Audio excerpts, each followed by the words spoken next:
A lot of people don't realize that here at Georgia Surgicare, we offer ultrasounds to help evaluate for any type of abdominal hernia or inguinal hernia.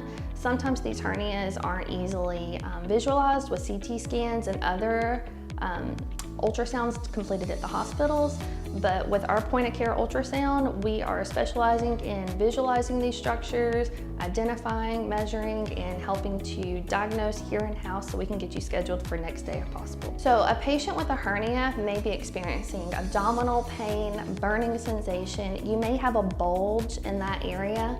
All of these things are kind of telltale signs that there may be a hernia.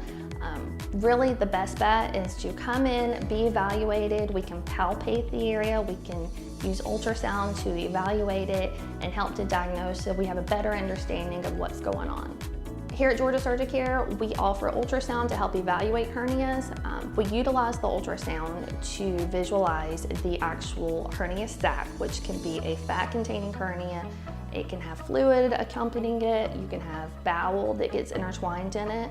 And the hernia itself is a tear in that muscle wall and that fascia. And our normal body structures or our intestines can get caught in that little tear, and then you have your hernia sac. Whether or not it's reducible, the size, the contents, all of these things, we utilize ultrasound to help diagnose and help the surgeons prepare on how to go in and correct the hernia itself.